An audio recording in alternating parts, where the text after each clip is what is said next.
All right, back down with the Petty brothers, Timmy, Mark, and Richie, going back to some of our racing memories.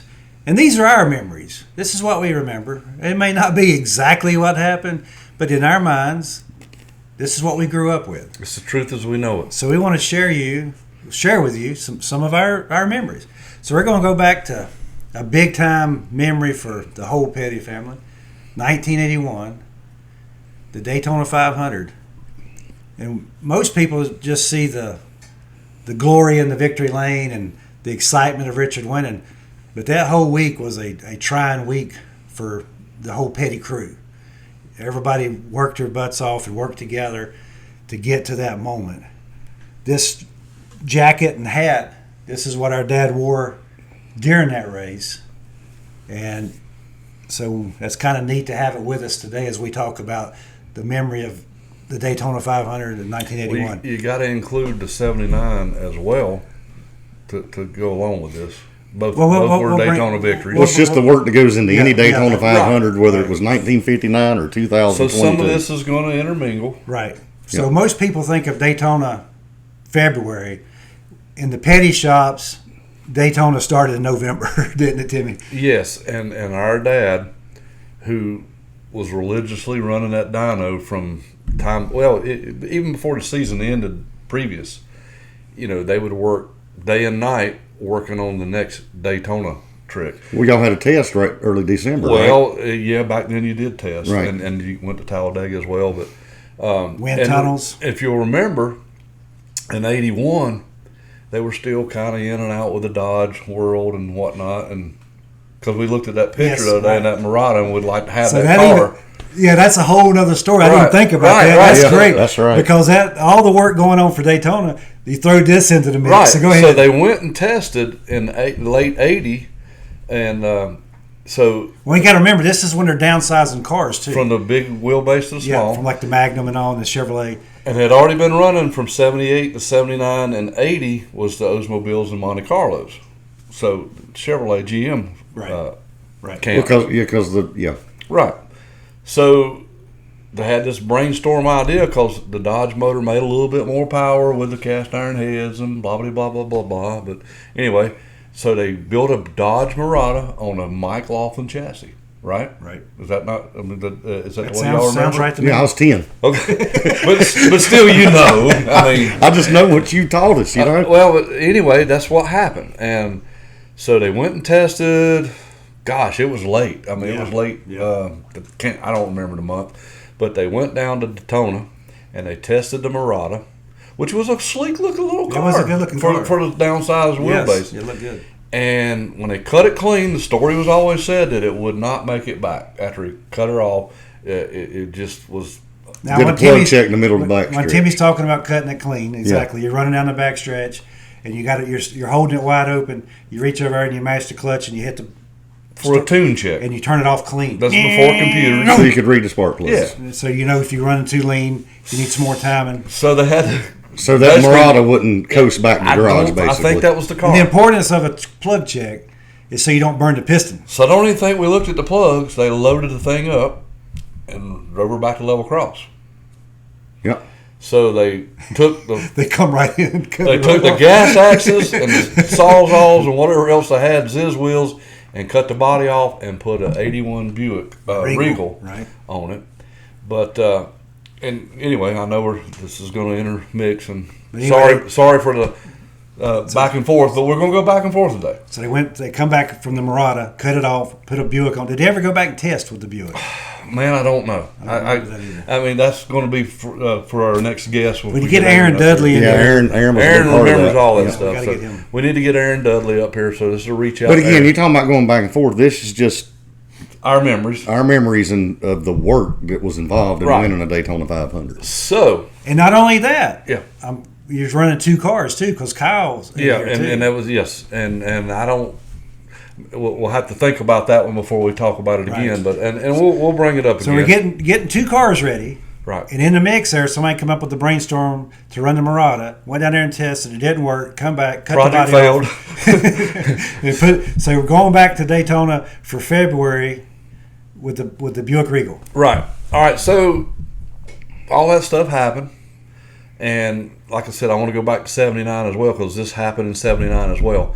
What happened is you would build probably 10 with 2 cars with 10 engines to go to Daytona. And like I said, Daddy was working on it all the way through. And you'd have a couple that was really good and a couple that was just But you could put the exact same parts in the same engines, and for some reason, you always had one that would make a block 5. would be better. Yeah, and I can't explain it, but it would seal people up better. Been in it a long time will get that, right? Especially back then with the cast iron cylinder heads. But anyway, so we were down there. They run the 125s, and this happened in 1979 and 81.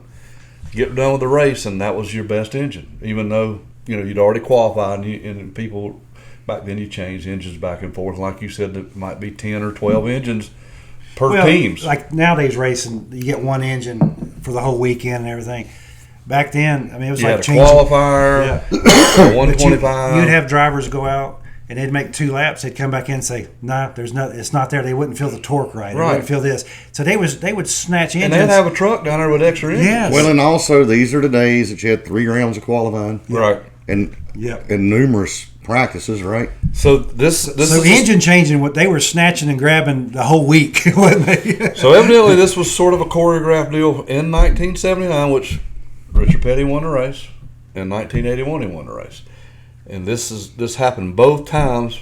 And what happened is after the 125, they had got together, and that was their best engine. Richard liked it for some reason. And there was another duplicate pair of cylinder heads in level cross. And instead of, like a lot of folks took their engines out and they would redo them and build them right out there in the sand. I've seen it happen 100 times. But we put that thing in Daddy's Dodge van. You guys stayed back with Mother in Florida. Elizabeth Ann, me, and Daddy, which I was basically the driver because I was old enough to drive. Right. And Daddy got the rest. But we would get that motor as soon as that race was over with. They yanked the motor out, we put it in there, and we hauled butt to North Carolina. Now remember, this is before cell phones. This is before communications like we know of This today. had to be executed properly. So he picks up the phone, and before he leaves Daytona Beach. This is Thursday before the 500. He calls home and tells them, "I'm coming in. I want this. This guy, and this is what time we'll be there." Everybody's going to have their little stations. So that's about an 8 to 9 hour trip back then in the van. From Daytona to Level Cross. We come home, and those guys are standing there. Sitting there waiting at the hoist, ready to unload it out of the van. And it's asses and elbows. Another Timmy Petty quote. Well, I mean, and like I said, I don't even know if Daddy went home and took a shower. A lot of times, there's other stories, but we'll get into that later. We're going to kind of condense this. But they take the motor apart on Friday morning. Hone it, put new pistons, new rings, new bearings, the whole deal. Complete rebuild. Put it on a dyno, and it was quite a break-in. I probably had a new camshaft, and that required a whole break-in process with break-in springs, all the witch doctor stuff, and did all that. Had it back together by Friday evening. It's loaded up. And we're out. Now, during that diner run, Daddy say, "Bleed or blister, bitch." Amongst other things. But this was already, I mean, this had to happen. But y'all had to get back for Saturday practice. You had to get the motor back in the car Saturday morning for final practice.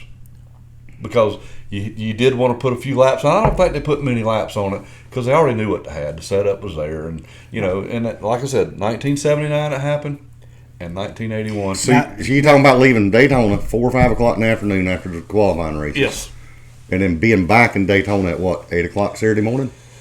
It was earlier than that. So 4 or 5 o'clock we were there. We were there waiting on the gates to open. So you're talking about a 30, 35, 36 hour. And I was the main driver, and Daddy. I mean, we did. And during this time, these cars were squirrely. So they were messed with spoilers. They never got the setups exactly like the drivers really liked. The only guy that really down there was comfortable was Bobby Allison because he showed up. He hoodooed everybody and showed up in that Le Mans. Yeah. And that car would stick, buddy. But like I said, and we're going to get into the Disney World. Well, back to you coming in Saturday morning. Well, they put the motor in and did the final practice, and it's ready to go to Daytona. Well, you won both races. But Daddy he was a little bit superstitious, wouldn't you think? Well, yeah. But that's a whole. We'll get into that in a second. But the race that come down to the end there, and Bobby had both 79 and 81, he wasn't supposed to win. With Maurice Petty, of course, he's the brother of Richard Petty out there. Richard's style over the years has been just hang in there as close as you can and then make a move at the end. Is that sort of the way it's working today, Maurice? Well, we're just sort of hoping we can hang on long enough to be there when the end comes around to have a shot at it, so we'd all got our fingers crossed. What do you talk to Richard about on the radio? They just give him the times. Dale gives him the times. What everybody else is doing is the caution. He tells him there's a caution what the wreck is. But you don't give him no advice on driving, huh? No advice on driving. He does his own style. Well, Maurice did a little bit of driving. In 81, Bobby had him covered. Right. We've talked about this in another episode, but Bobby had him covered. And it would come down to a few mileage and slash. Well, it's the famous gas and go race. Right. I mean, everybody. They seen that they didn't. Bobby come in and put 4 tires on, and they didn't. They hadn't wore tires all week. Right. They'd been looking at that, and they'd been talking about this since the 125. Right. Like, hey, our tires are. So Daddy, who could basically do it in his head. I mean, figured fuel mileage, and they were counting seconds, and I remember him saying distinctly, "Come in hard and leave hard." Ready to come on pit road. Richard Petty, the 6-time Daytona 500-mile champion, is on pit road to Ned Jarrett. One of the fastest pit crews in the business. Dale Inman, the crew chief on this car. Maurice Petty, his brother, directing the traffic here as they go to work on the rocks. They're not changing tires. A change of pace here for the Petty crew. They're only adding gasoline and he's away. A very quick pit stop. What strategy?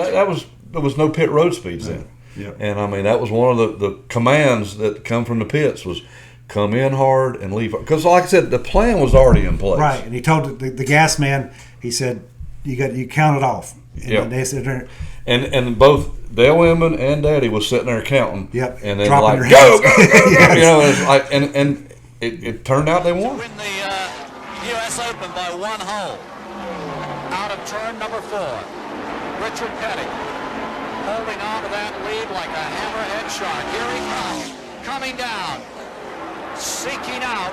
And is he slowing down? Is he running out of fuel? He's coming across the line slowly, but he takes the. Hey, can you go back to the no speed limit on pit road? That was some awesome days when you're sitting in the pits and these guys come 200 miles an hour. It seemed like down pit road. It was awesome if you was on this side of the That's wall. what I'm saying. It was a little scary. And when you was changing tires, how'd that feel? It was scary. Yeah. All right, but you go back to talking about coming home in 1979 and 81 and Right. rebuilding the engine. So you didn't do it in 80. You didn't do it in 78. I mean, again, I'm 10 years old. I don't remember. Man, I don't know. I just remember those times because, you won the race. Maybe looking back, should have come home every year. Yeah. But I remember watching. Can you imagine the coordination and effort it took? It just shows how good a team. Yes. A team Petty Enterprises was. It wasn't no. It wasn't no I or me or whatever. But everybody that worked here But it goes to did their part. to the victory lane. linking the chain. In the victory lane, and they interviewed Spoke Aunt the wheel. Linda, and even and she knew what kind of tough week they had had.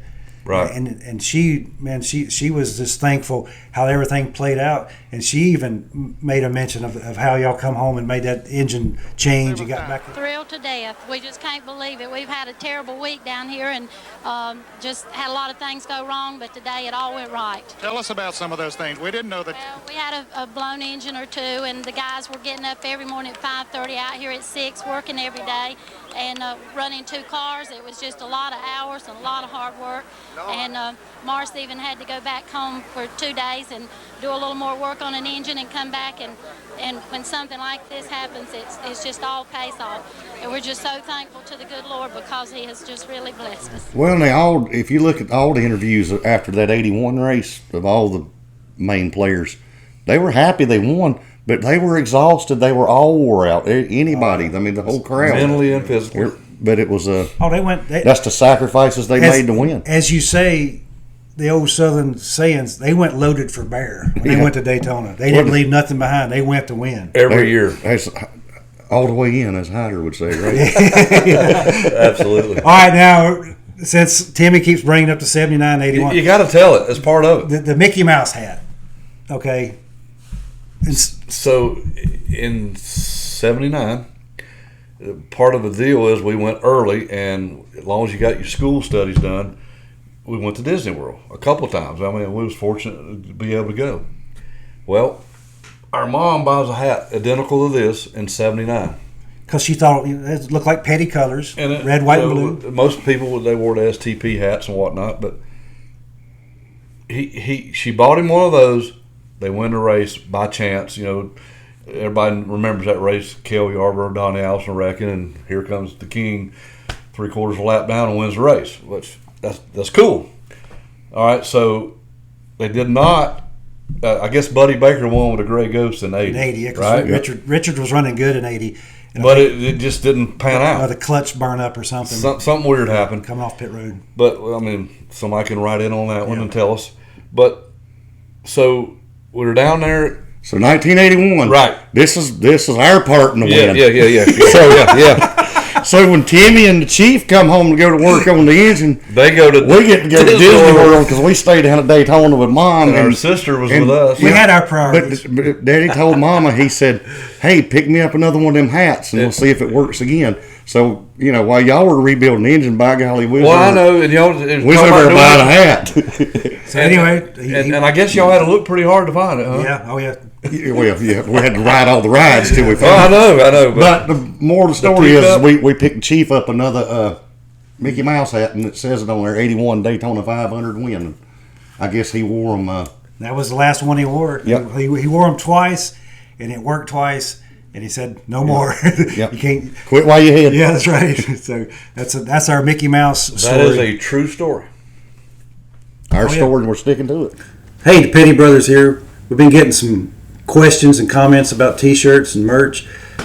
We've got some T-shirts.